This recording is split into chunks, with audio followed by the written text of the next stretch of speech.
Hei, mitt navn Per Thorvaldsen, og jeg arbeider på Høgskolen på Vestlandet. Jeg har en favorittfilosof. Han Norges største filosof gjennom tidene. Hans navn Herman Tønnesen. En pessimistisk eksistensialist som går Zapfe en høy gang. Her min hyllest til ham og hans opplysende bok «Jeg velger sannheten». I løpet av 18 minutter og 30 sekunder vil du bli et nytt menneske dersom du tør se sannheten i øynene. Vel bekomme. Jeg sitter på bussen og grubler på min egen dødelighet. Gjennom den duggete ruten ser jeg Arild Haaland, en av Oslo-skolens mer perifere skikkelser, komme spradende ned Kristies gate i grønne støvler. Jeg ser ned på mine egne bein, slagstøvler. Det var filosof jeg skulle blitt. Melding via media. TV påstås å være fordummende. Vi morer oss til døde. Den 18. juni 1985 fikk jeg tilværelsen snudd opp ned i løpet av et 20 minutter langt program kalt Livssyn uten kirke. I det programmet fikk den bergenske filosofen Herman Tønnesen slippe til i fri dressur med sitt raseri mot naturen, vår forgjengelighet og genenes tyranni. Tatt i betraktning vår grimme skjebne, snarlig ikke-væren, blir hele livet meningsløst. Nei, ikke engang meningsløst. Mens jeg satt der og så på, det som på grunn av Tønnesens virtuositet og retoriske evner var stor underholdning, gikk rullegardinen opp et øyeblikk, og jeg fanget redsel så rå og rystende. Nå 35 år senere har jeg endelig tatt motet til meg, og på vei til biblioteket for å låne boken. Jeg velger sannheten, som en dialog mellom Petter Wessel Zapfe, heller ingen gledesfilosof, og Herman Tønnesen.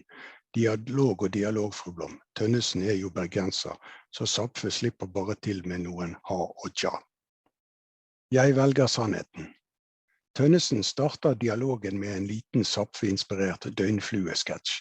2 døgnfluer kommenterer det dårlige været under paringsakten, men enige om at det mange andre ting i livet å glede seg over. En har jo både forskning, musikk og jordbær. Ja, også jordbær hører til de gode ting en skal glede seg over. Plutselig tar den ene seg i å misunne elefanter og skilpadder fordi de har så lange liv. Herre Jemini, utbryter den andre. Det ikke lengden det kommer an på, men kvaliteten. Vi bare et lite ledd i livets lange økologiske lenke, i naturens endeløse kjede. Alt henger i hop. Det viktigste å se seg selv, ikke som et separat enkeltindivid, men som en del av det hele. Bare det ville lette litt, sukker den andre. Propaganda raser Tønnesen. Jeg velger sannheten. En nådeløse sandruhet, en ærlighet mot meg selv som egentlig over evne, og til en i dypeste forstand unaturlig mistenksomhet overfor egne illusjoner. En livsødende ærlighet, en usunn varhet overfor de mest innfløkte tendenser til enhver form for selvbedrag fra alle skikt.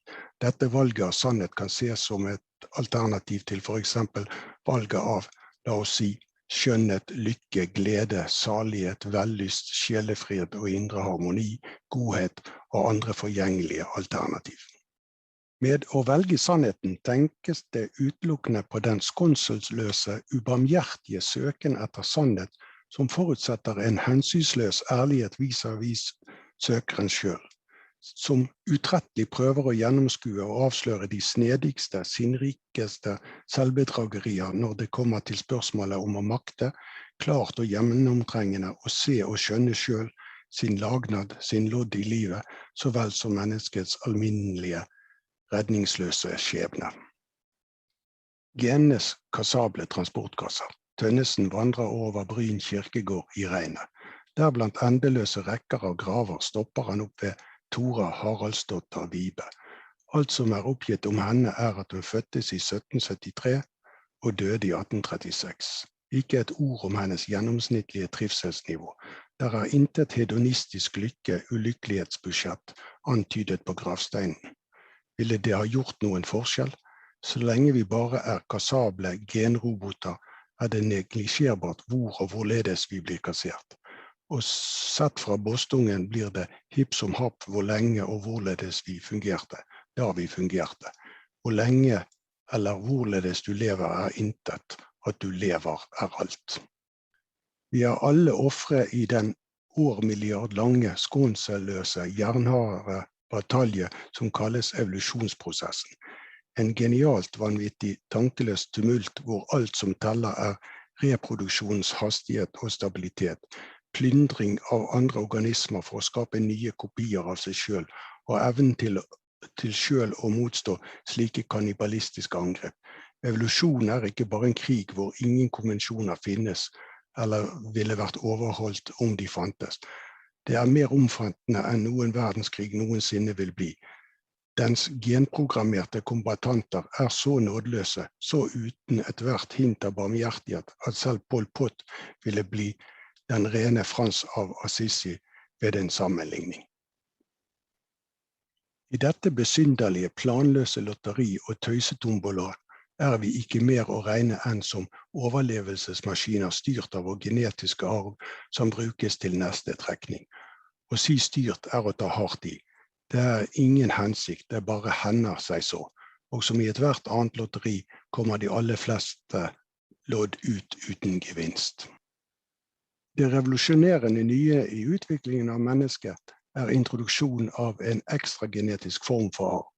Menneskene har en mulighet til å overføre fra generasjon til generasjon den kulturelle arv, menneskets biologiske triumf i relasjon til andre typer av overlevelsesmaskiner, skyldes denne egenskapen som selvfølgelig bare en evolusjonær konsekvens da den gjør oss mer fleksible med hensyn på miljøendringer.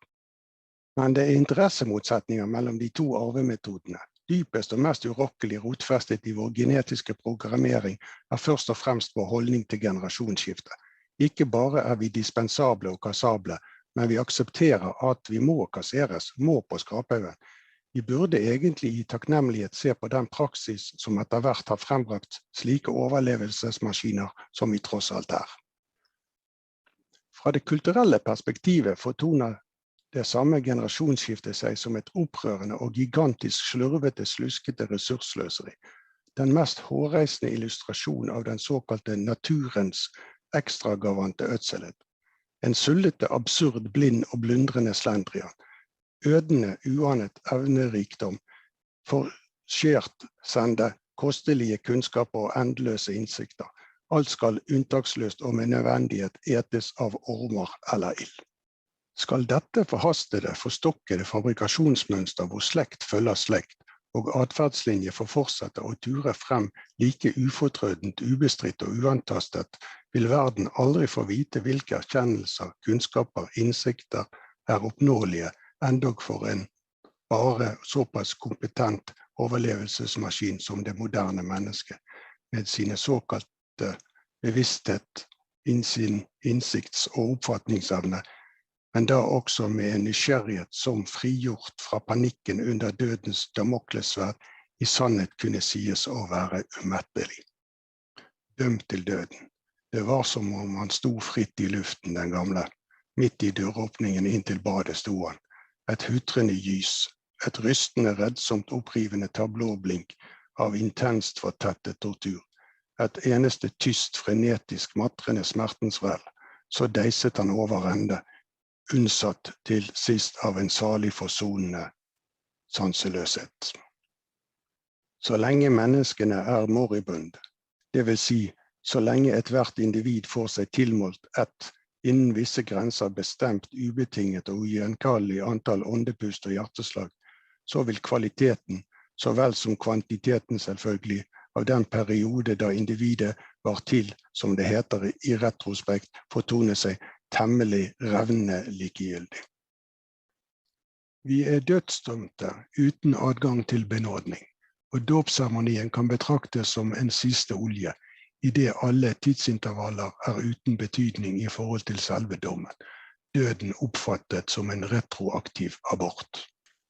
Sett imot bakgrunnen av en helt og holdent, alt gjennomgripende, integrert, urokkelig visshet om min egen absolutte og uomgjengelige ikke-væren i fullkommen union med en like utvetydig, gjennomsiktig og gjennomtrengende anskuelse eller forståelse av hva det på sett og vis betyr, impliserer, vil si, å ikke være da forsvinner fullstendig et hvert anstrøk til enhver tenkelig nyanse i kvalitetsvurderingen av en hvilken som helst, lang eller kort, passasje innen rammen av min totale temporære tilværelse, fra konsepsjon til konsumpsjon, das nichts nichtet, om jeg så må si. Det beste som kunne hende ham, genene herjer med oss, også gjennom vårt adelsmerke språket. Det noe ved språket som gjør utilgjengelig enhver vei inn til en forståelse av tilintetgjorthet, av hva det vil si å ikke være. I døden mister man absolutt alt, endog sitt mann. Altså også mistet den for hvem tapet av alt kunne være en ergrelse. Språket tillater en faktisk å tenke seg ikke væren, som en slags besynderlig avart av væren. Fraser som «det var det beste som kunne hende ham», eller «det bedre for ham på den måten», impliserer jo en sammenligning av værenstilstander. Men den kremerte, makulerte maskin befinner seg neppe i en posisjon hvor den kan sammenligne og sukkende si som så at ja, å ikke være riktignok ikke fullt så deilig som å være ung og frisk og forelsket, men det sannsynlig bedre enn å være gammel og syk og sengeliggende. Språket muliggjør også en tankegang om vår egen død som bare noe risikabelt en gruer seg til, skal igjennom og få overstått. Selv ikke-religiøse eller endog antireligiøse diktere får seg til å si de forunderligste ting om tilintetgjortheten, det å ikke være mer. Øverland rimer taktfast i vei. Vi står ved mørkets port inntil de siste steder. Vi vet det en vei, men ikke hvor den leder. I den grad vi kan sies å vite noen som helst, for eksempel at Kolsåsbanen forlater Kolsås stasjon 8, 28 og 48 minutter over hver time, så må vi kunne si at vi vet at etter tilintetgjørelsen det hverken porter eller steder eller veier som leder. Der intet. Det derfor det heter tilintetgjørelse. Lenge leve dumheten. Jeg har aldri funnet en uopplyst bonde som har offret døden en tanke før han ligger på sitt aller siste. Og da han så forkommen at han ingen anelse har om hva som egentlig foregår. Hvis dette skyldes dumhet, da priset være dumheten. La oss alle favne den, Montaigne. Stupiditet en salig velsignelse fra et hedonistisk synspunkt. Men mest slående vel korrelasjonen mellom trivsel og stupiditet blitt uttrykt av Woodhouse. Den eneste garanti for livslang lykke å bli sparket i hodet av en hest i god tid før skolepliktig alder.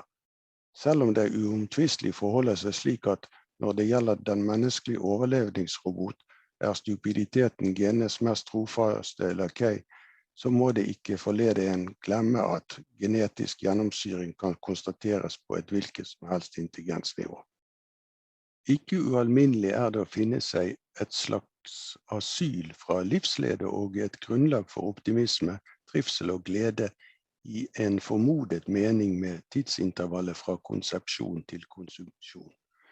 Tønnesen selv fortviles av det gruoppvekkende, vanvittig, ufattelige, forferdelig, men uforanderlige faktum at han en deltaker i dette ville, banale, groteske og motbydelige karneval på jordens kirkegård.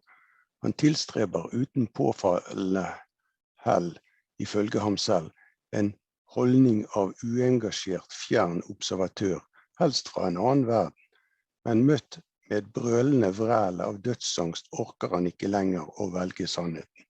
Det kan synes som en svakhet og som en inkonsekvens, og det vel det.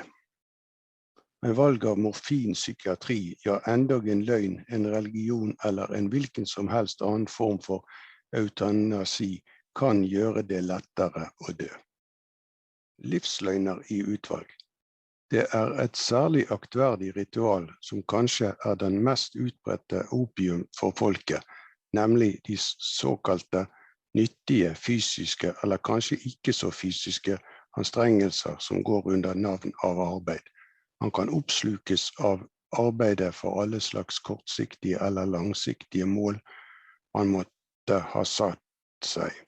som å få sine bøker alfabetisk ordnet i bokhyllen, oppnå ære og berømmelse, vinne gods og gull, eller redde verden for demokratiet. Eller arbeidet kan, som for de såkalte arbeidsnarkomane, så å si ha sitt mål i seg selv. Men videre det de som vil understreke arbeid som en vei til glede, lykke, trivsel og fred i sinnet. Det en søker å bli oppslukt av et eller annet, slik at tilintetgjørelsen kan komme listene uanmeldt. De raskt økende antall fritidsnevroser som synes å korrelere positivt med kortere arbeidstid, lengre ferier og førtidspensjonering kan forstås på denne bakgrunn. Men ikke for alle glede, lykke, fred i sinnet nok til å gi perioden mellom konsipering og kremering mening. De forlanger en mer adrenalinkrydret eksistens. De finner en stabil eksistens, ikke bare trøstesløst, triviell og søvndyssende kjedsommelig, men simpelthen menneskeuverdig.